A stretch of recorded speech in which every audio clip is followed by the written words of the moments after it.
Yeni hayat. Hikaye. Abdore Rana Gopur.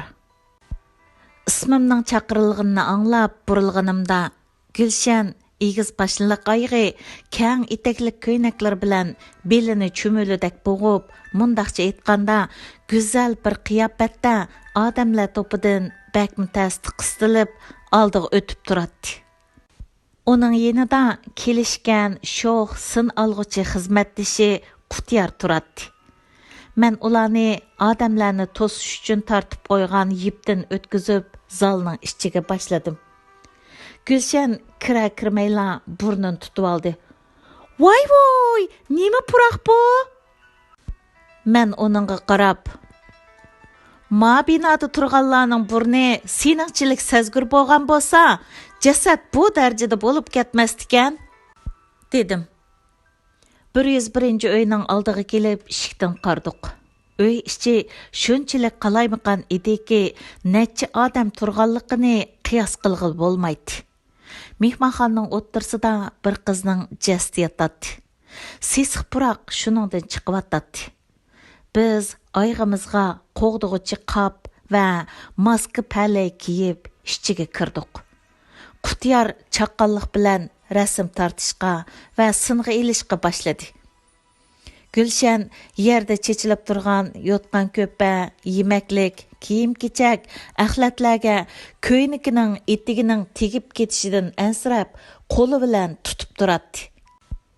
Men uningdan "Qotillik maydoniga chaqirib telefon qilsam, qator joy deb anglab qoldingmi? Nimandaq yasinib kelding?" deb so'radim. "Voy xinam, mening bugun boshqa bir yermankida ziyorat qildigan vazifam bordi. Odam o'lamiki deb saqlab turmaganlikin, mushundaq keptiman. O'lgichining salohiyati aniqlandimi?" deb uzun kirpiklik ko'zlarini olaydi. "Yo'q dexe. Ammo o'lgichi ayol 20 yoshlar o'pcho'risida. Qattiq tayoq yeb, o'murtqisi sunib, o'pkini teshvatgachga, o'pka zaiflashib o'lgan deb qiyos qildik." Gülşen eshik oldida turib, qo'liga mikrofonni ilib, suratga ilishga boshladi. "Hurmatli ko'rurmanlar, men hozir shahrimizning yuqori darajalik o'ltiraq rayonlaridan biri bo'lgan Zumrat o'ltiraq rayonining 2-rayon 6-bino 101-uyning oldida turibdiman." U ishini tugitib, menga yangi uchur bo'lsa xabar qilishimni aytib, xo'shlashdi-da, bino oldida ommani ziyorat qilishga boshladi. Keyin xabardan ko'rishimcha, bu yerdagi aholi bu uydagi kishilarni faqat uchirtib boqmaganini, kerakli narsalarni setib olg'ili, tok, suv, gaz puli qochilg'ili bir yosh qizning bordig'ini, u qizning bakmi yasanchoq va adabsizligini, hech kimga gap qilmaydiganini, bu uydan doim taroq-turuq ovoz anglandig'ini aytibdi. Gülşen mening bolalikdagi do'stim. 2 oila yaxshi o'tadi. Bizmi tabiiy do'st. Bir shaharda oliy maktabda o'qidik. U media taqitish kasbi bilan jurnalistlikda qo'shimcha o'qidi. Hozir shahrimizning televiziya stansiyasida el so'ygan muxbir, riyosatchi. Chiroyliq, tannoz, iqtisodiy ahvoli yaxshi, bo'ytaq. Gülşenning bo'limining qonun va delo programmasi bor. Bölüm mas'uli keng xalq ommasining qonun qarshini o'stirish uchun shahrimizda yuz bergan ba'zi delolarni programmaga elib chiqishni iltimos qilgan. Iltimos qabul qilinib, ba'zida Gülşen naq maydonga chaqirilib kelindi. Bu uning bugun naq maydonga kelishining sababi. Ammo program riyosatchisi qapiga yomon o'tkir. Jasad tekshirish oyoqlashdi. O'lguchi ayol Uyg'ur, 22 yoshdan to'van emas. Tug'ut tarixi yo'q. Birdan ortiq odam tarafidan qattiq urilgan. Mush va tepik bilan 7 qovurg'isi sunib, o'pkini teshib, ichki a'zolar qonab, fonksiyasini yo'qotib o'lgan. O'lim vaqtiga 1 hafta bo'lgan. Issiqda jasad chirib qurtlagan. O'lguchining eng cho'ng alaydiligi gach ekan. Naq maydonda tepilgan narsalar bir odamning emas. Hozircha 5 dan ortiq odam turgan deb qiyos qilindi. Tepilgan bir kimlik o'lguchining ekan. O'lguchi 23 yosh XX Naydin, ismi Amina. Billa tepilgan yana meyiplik kenishkisimi bor. Mushu yergacha mening vazifam tugidi. Cexi idorasida dokladni topshirib bergach, ularning havolasi bilan Gulshanga telefon qildim va aniqlangan ahvolni uningga dedim. Gulshan bir cho'chib ketdi va men u qizni taniyman dedi. Shuning bilan uni darhol ishxonaga kelib, xotir qoldirishga chaqirdik. Gulshan pushaymon ichida so'zni boshladi. 3 kun burunqi shanba kuni İdarda film işləvəssaq, dərvaz qoğduğucu telefon qılıb, bir Uyğur qızның dərvaz aldıda işçiga kirmən dəb turub elib barğınni, əmma xənsuçi gəp bilmigəşkə gepini uqalmağanlıqını etdi. Uyğurcu bölümdə neçimizli bar idik, şuna Qaysarkam meni düşüb qarab beqishqi buyurdu. O, o'ttiri boy, bək oriq emas, omaqqina oddiy kiyim kiygan qiz edi. Uxsam, xanzuchi uxmaydi ekan emas, gap qilolmaydi ekan. Uni mehmon kutish uyimizga akirib, nima yordam lozimligini so'rsam, u qog'ozga Arzugul degan do'stining yo'qab ketganini televizorda e'lon bermoqchiligini yozdi. Xeti bakmisat ekan. Bu ikki qiz bugun yurtiga qaytadiganga poyezd stansiyasiga minib ekan. Bir oshxonada tamoq yeyotganida Arzugul yandagi magazindan bir narsa akilib olay deb chiqib ketgancha qaytib kelmabdi. Arzugulmo gach ekan, aqli iqtidori normal. Bir qatim televizorda saxt xabar tarqitib qo'yganligimiz uchun 7kicha dashnam itkashga Aminaga qaytib joyida saqlashini 24 soatgacha do'stin topolmasa, saqchiga berishini, ondan odam izlash e'loni berdiganligimizni tushundirdim. Ammo u xafa bo'lib ketib qolgandi. Voy isit, shu vaqt tutib olgan bo'lsam, o'lmay qolar bo'lg'aymidi. Gulshanga xeyli ko'p tasallilarni bergandan keyin billa yenib chiqdik. Tush vaqti bo'lib qolg'achqa billa tamoq yeyish uchun chiroyli bezalgan tinch bir ayrimxonaga kirdik. Tamoqni buyurtgandan keyin men Gulshanning opasining opamga qilgan havolasi, ondan opamning menga tushundirgan vazifasi bo'yicha so'z boshladim. Gulshan, opang telefon qilibdi ekan, meni sen bilan so'zlashib baqsa deb. O gepimning beliga tepdi. Yo Allah, yeni shu to'yning gepima? Mushu opam meni birsi olmayotgan o'xshaydi deb ansiraydi. To'y qilsamli bo'ladigan ish bo'lsa, atili undaq to'ydan nechini qilatdim? Ha, anglagan. Oshundaq deb. Deyishimga kutkichi qiz buyurtmalarni akirishga boshladi. Bizmo gapni to'xtatdik. Ot tapqıcı eshak minadigan ish emas bu. Gulshan so'zini qayta boshladi. Men bilan bir umr billa o'tib ketalamdi deb o'ylaydigan gap. Beshida siz chiroyliq, men chiroyliq. Keyin bu odam to'g'ri emaskan deganda qanday qilaman? Birsiga berib o'tamdim. Bola tug'ilsa, bolani deb chidab o'tib ketay deyman. Chiday olmay ajrashib ketsam, ba kagulik bolaga. Vay bo'ldi-la. Hozircha muvofiq birsi yo'q. Opamga berdigan javobim mushu. Heliqi umid degan bo'ladigan baletdi. Germaniyaga o'qishga ketdi deb to'yni qilib qo'yibsizlar, dedi u. Peshonangda yo'qkan to'q degach tamoq yeyishni boshladim.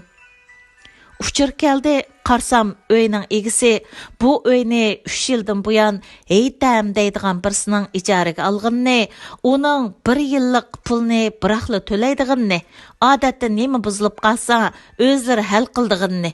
Shu uy egisimi buningdan rozi bo'lib, bu uyni faqat surishtirmaganini aytibdi. Heytam, Amina, Arzugul. Tamoqni yeb bo'lib birdan piyoda mangdiq. Qaynaq bir piyodalar yo'lida uyan-buyan o'tishayotganlarga so'qilib ketmaslikka tirishib mengib bassaq. Gülşenning somkasini birisi tortdi. Gülşen, "Voyjon, o'g'ri!" deb vaqirdi.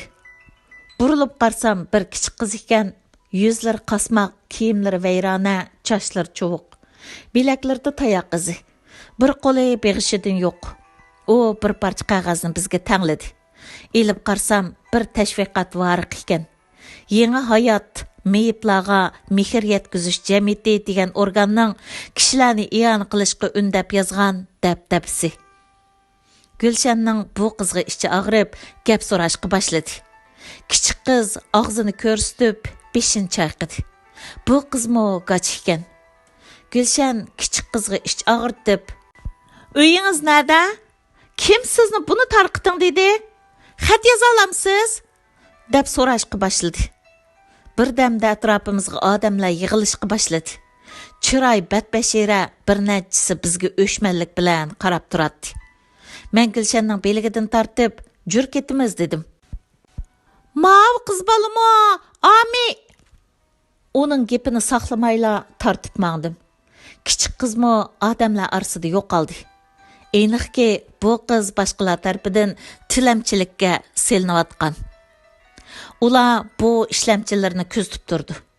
Gülşen yaqindan bundaq meyib tilamchilarning bakmichi qiyib ketganini, buning uchun bir maxsus film ishlamoqchi bo'layotganini aytdi. Tuyuqsiz o'ylanib qoldik. Ajaba Aminami mushundaq bir tilamchi bo'lg'aymidi? Qarshilik ko'zitib yoki qechishga uringan bo'lsa, urib o'ldirilganmidi? Bu qiyosimizni va tashviqot varaqini Diloga mas'ul razvedchik Qaharga yetkazdim. Ular torda izlab, bu yangi hayot to'g'risida faqat bir undidor to'pining adresi borligini tepibdi. Ondan bu to'pga qo'shilish uchun cho'qim meyib bo'lishi kerakligini bilibdi. Yana bir saqchi qiz Adilaning nomida meyiblik kinishkisidan birini bejarib, to'pga qo'shilish iltimosi avatibdi. Iltimos qabul qilinib, Adila to'pga qo'shilibdi. To'pda boshqa gap so'z bo'lmabdi. 2 kundan keyin Oy degan birsi xizmatchi qabul qilish e'loni avatibdi. 1 oylik maoshi tumandan oshadigan, tamoq, yotoqni ko'taradigan, esil o'ltiroq rayondagi uylarda o'ltiradigan bu xizmat har qanday odamni qiziqtiradi. Dilo muloyisida zanjirsimon setish aldamchiligimikin debmi gumon qipti. Chunki ichkir o'lkalarda bundaq dilolar bakchiq edi. Adila Oyning uchirga javob qaytirib, aloqalash adresini so'rabdikan, Oy to'pdila 100 turani ko'rishadigan adres bilan vaqtini aytib beribdi. Gruppa muzokarasida Adilaning berishi ma'qullandi. Adila belgilangan vaqtda belgilangan o'ringa beribdi. O'xshashla yuqori darajalik o'ltiroq rayondagi bir uy ekan. U eshikni nayt uzun cheksimi ochadigan odam chiqmabdi. Shuning bilan qo'shnilardan so'rab baqay deb udildagi eshikni chekibdi. 30 yoshlardagi bir xanzo ayol eshikni ichib, Adilaning maqsadini bilgandan keyin bilmayman deb eshikni yepib o'tibdi. Gruppa qaytadan muzokaraga tushibdi va uyni necha kun kuzatish qarorini chiqaribdi. Necha kun kuzatib, hech qanday shapi bo'lmagandan keyin uy egisini tepib kelib, eshikni ochqizib, uyga kirsa, yana bir qizning jasadi yotqidek. Chexiya idorasi darhol odam ko'paytib, naq maydonni tekshirishga buyruq tushirdi. Menmo yordamga chaqirildim. Albatta, Gulshan bilan Qutyarmi keldi. Bu qitim bu qiz zaharlanib o'ldirilgan. Kimlik va meyiblik kinishkisi yanada. O'xshashli bir qalaymiqan uy. Uyning egisi bu uyni 2 yildan beri Hamud degan birsiga ijaraga berganini, ijara haqqining yillik to'lanadiganligini, o'zining azaldan kelib boqmaganini aytdi. Men naq maydonda tekshirish uchun qoldim. Gulshan yana naq maydonda so'zlaydiganini tugatib qaytdi. Gulshanning deyishicha, u Arzugulni mökünüp Dilo yuz bergan uyga qaravatgan yerdan bayqabdi. Arzugul binafsha ranglik chapan kiygan chiroyli qiz ekan. Әмма геп қылалмайдығаларның чырайда бір xil ортақлық болсы керек, Гүлшен оныңға ұзақ қарап тұрыпты. Арзугүлмі Гүлшенге пат-патлы қарап қойғыдәк. Гүлшен оныңға еқілішіп, «Мен сізні тұнығанда қылман ғо» дәптікен қыз янчықыдыке кичік дәптірге «Мен Арзугүл, Амина сіздің тепіп берішіні сорған қыз шу» деп езіпті. Арзугүлнің xətti өзі дәклі чырайлық екен. Арзугүл қағазға «Мен өлгүчіні тониймен, кім өлтіргінімі білімен, Аминаның қатылынымы білімен» деп езіпті. Gülşen Qutyarni Arzugülge mahkam qarab turishini taplab, yugurab kirib qaharni chaqirib, qulqiga pichirildi da, ular yugurgunicha chiqib ketdi. Men XX9ning XX yesidan Arzugül. So'zini boshladi. Gazkachilar maktabidan bir o'qituvchini tarjimonlikqa chaqirdik. Bir akam, bir inim bor. Ailemiz bəkkəmğal bolmasımı, məndək bir meyib qızni cıq tərbiyələşki qurbiti yetməydi. Şunun bilən savadımni çıqırıb, naydiki məktəbki berişdən toxtudım. Әмма yezi məktəbinin dərisindən oquvchilar ügünüvatqanda dərslərini anlap ügəndim. Apam tügəp getib, dadam qaytı toy qılğandan keyin açam, yəni ögey apısı. Meni hünərgi berili, pul tapsın deb gilam to'qiydiganlarga shogirdlikqa berdi. Bekor vaqtlarimda ko'chalarda aylanib yuritdim-yu, uyga qaytqim kelmaydi. Shundaq kunlarning birida uzun yo'lliq mashina bekitining oldida Amina bilan tanishib qoldim. U Urumchida bir saxovat o'rnining bizdak meyiblarga yordam berdig'ini, shunga o'zining Urumchiga bordig'ini, xohlasam menimi billa opirdig'ini dedi. Mən berishni xohlaydiganligimni aytib, uyda odam yo'q vaqtdan foydalanib, kiyimlarimni elib qechib chiqdim va Amina bilan Urumchiga keldim. Kim bilsin, Urumchiga kelishimizga bir necha odam bizni mashinaga silib, Aminaning o'ligi tepilgan uyga akeldi. Ular kimligimiz va meyiplik kinishkimizni tortib oldi. Amina ular bilan bir ekan. U bizga ko'chada tilamchilik qildiganligimizni, kundalik vazifamiz 500 dan ekanligini, agar vazifani o'rinday olmasak, jazoga tortiladiganligimizni tushuntirdi. Bu uyda bizdan boshqa meyiblar bor ekan. Ulardan vazifasini o'rinday olmaganlar qattiq tayoq yeydi. Agar qechishga o'rinsak, jazo texmo ig'ir va qattiq bo'ladi. Atsi bularning boshlig'i Jabbor keldi. Onun qo'g'dg'uvchilari bor ekan. Yenida yana bir oshnasi Oy bordi. Oymo gacha, chiroyliq ham maktabda o'qigan bo'g'achqa Jabbor uni oshna qilib olibdi ekan. Ammo Jabbor qizlardan qaysisiga ko'zi tushsa, uningga chiqilib yuraveradi. Uningdan boshqa cho'ngroq o'g'illarmi jazolaganni bahona qilib bizga qiliqsizlik qiladi. Unimisa qattiq tayoq yeydik. Ay bizni Jabbardan kunlab, ozroqli shapsini bayqisa, qizlarga urg'izatdi. Shunda qilib, necha oy o'tib ketdi. Gülşen bilan Qutyar sin va suratga tortmaslik, ism va tashqi ko'rinish alayidliklarini oshkorlamaslik sharti bilan billa anglab o'tadi. Men bu jarayonni keyin Gülşendan angladim. Pul tilimikimiz barğancha tas bo'lib ketgachga jazo jiqib ketdi. Uningga qo'shilib, Oy faqat orom bermayotdi. Shuning bilan Amina bilan maslahatlashib, qechib ketmoqchi bo'ldik. Bir kun azroq pul joylab, poyezd beltini elib tayyorlandik.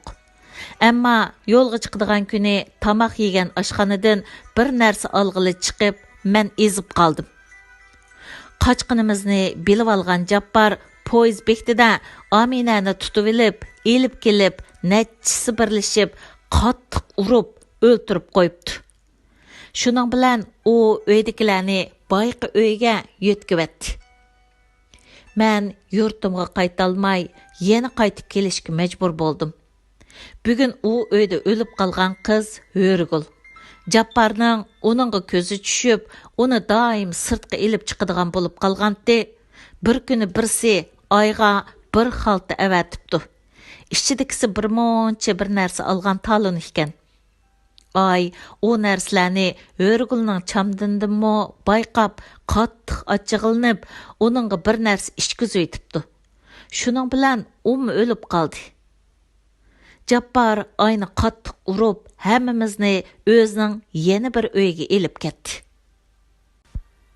Isbotlar xotirlandi. Jabbor va uning gumashdillarimi Arzugul ta'minlagan bir adresdan tutib kelindi. Arzugulni bexatar bir mehmonxonaga o'rinlashtirdik. Uni opirib qo'ygacha Qutyar 500 yuan pulni Arzugulga xarajat qilishga berdi. Gulshan bilan ikkimiz buningdan bak ta'sirlandik. Gulshan: "Bak sexovkam", dedi Qutyar. "Men uchun bir qatimliq o'ltirishning puli. Bu qiz yurtiga ketkicha xarajat qila", deb javob berdi. "Muhabbatingizga damdim ya? Endi hamma gapni deb yurmaysiz-g'o, ada", deb xushomat qildi Qutyar. Deloning qolgan qismini saqchilarga topshirib, men xizmatimga qaytdim. Bir kuni Gulshan telefon qilib, bosh jinoyatchi Jabborni ziyorat qilish ruxsati olganligini aytdi. Uning taklifi bo'yicha men qatnashdim. Oldimizda o'ltirgan jinoyatchilar kiyimidagi bu odam nima desam bo'lar? Agar mushu uydagi 3 erdan birsi qotil desa, Qutyar yoki soqchini shummikin deb qolg'idak mo'min chiroy odam ekan. Men bu odamni yovuz, chiroyiga rayimsizlik chiqib ketgan, bastlik birsi deb qiyos qilgan. Bu odam butunlay aksicha, bo'yi manchilik, semizmi o'riqma emas, yuzida bir kulki o'chmaydigan, aldamchi chiroy odam ekan. U Gulshanni ko'ribla uning programmalarga bak amroqligini, Gulshanning ismidek go'zal, yiqimliq ekanligini og'ziga tegmay so'zlab ketdi. Gulshan kulibli qo'yib suhbatni boshladi. "Bu tashkilotingizga nemishga Yangi hayot deb ism qo'ygandingiz?" "Menmi oz-to'la kitob o'qigan odam. Bu ishni boshlashdan burun jiq o'ylandim. Ism bak mo'yim. Xizmatchilarga xaridorlarga yaxshi ta'sir beradigan, bu ishning tafsiloti qiziqadigan qila olish kerak. Ham bu ism tashkilotimizning xarakteriga mos keladi." "Bu gapni qanday tushunamiz?" "Qarang Gulshan xonim, bu meyib balla oilasida ota-onasining urug' tuqqanlarining yuki, tashlab o'tay desa ko'zim o'ldirilib turgan balla bir umr boqay desa qurbati yetmaydi. Men ularga yangi turmush yo'lini ko'rsatib berdim. Ular pul topa oladi, o'z hojatidan o'zi chiqadigan bo'ladi. Bu yangi hayotlik emasmi? Bu balalarning ba'zilarini ota-onalari menga otadorchilik qiling deb berdi. Shulardan zeraklarni tanlab akilaman. Amsa bu qilgan ishlaringizni faqat yomon deb o'ylamaydi ekansizda? Bu ish qandoq yomon ish? Yo bulmasa, yo o'g'irlamasa. Sadiqa berishni izlab yurganlar xolab berib, ko'ngli yo'riq bo'ladi. Men bu meyiblarni boqaman. Mahallamdagi masjidni remont qildirib berdim.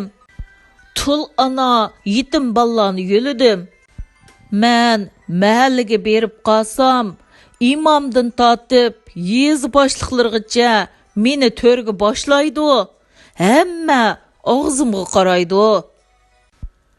Bu gaplarni anglab Gulshanni bir qonunsiz tashkilotning qurg'uvchisi, boshqalarning qon tarini shulib yeguchi qotil emas, egilik tiklab, xalqqa foyda akelgan biror korxonchini ziyorat qilyapamdikin deb qoldim.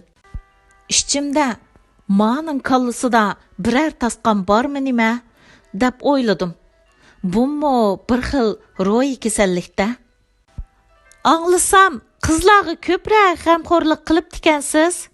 Endi bolalarning onasi yurtda, er kishi talada taratga suv isitadigan, uchisin tutadigan odamga muhtoj. Shunga Әмма әмміз ұланың ұқтиарлықы. Ула мені бәк яқшы көрді. Мән мұ пұлдың аймаймен. Әмма әммісігі никah қылдырдым жүмо. Шу тәрәқіде сөхбәт ақырлашды. Йығын залығы кірсәк, bu diloga chetishlik meyiplarning ota-onalari chaqirtilibdi. Yeshig to'shmaganlarni ularga qo'shib qo'ydik.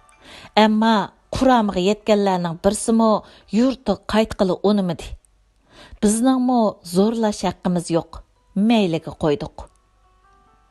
Kunlar o'taverdi. Bir kuni ishdan tushib, Gulshan bilan bordigan maslahatchim bo'g'ashqa uni olg'ilib bordim.